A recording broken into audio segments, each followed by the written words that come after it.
কি বলছে 5P growth formula. কোন 5টা পি এর উপরে আমাদেরকে কাজ করতে হবে সোশ্যাল মিডিয়ায় বা আমাদের বিজনেসে গ্রোথ পাওয়ার জন্য।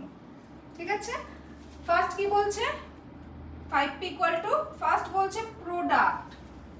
সব ডিটেলস আমরা অলরেডি সব জেনে গেছি, কিন্তু মেইন 5টা পয়েন্ট থাকে আমাদের যেটার উপরে কাজ করলে তবেই কিন্তু আমরা গ্রোথ পাবো। ফার্স্ট হচ্ছে আমাদের প্রোডাক্ট, মানে হচ্ছে আমাদের সার্ভিস। তারপর হচ্ছে প্রাইসের ব্যাপারে আমরা জেনেছি। আর কি প্লেস। এবার আসি প্লেস কি, প্লেসের উপরেও আমাদেরকে কিন্তু খুব ভালোভাবে কাজ করতে হবে। আর তারপরে কি রয়েছে প্রমোশন। প্রমোশনটা কিভাবে করব?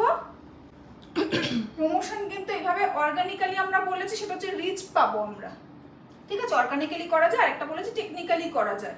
এই প্রমোশনটা আমাদের হবে হচ্ছে টেকনিক্যালি। পয়েন্ট কি বলছে পিউপিল, সেই পিউপিলটাকে টার্গেট করব। কোন পিউপিলকে টার্গেট করব, কোন মানুষদেরকে টার্গেট করব না বলো তো, কি মানুষ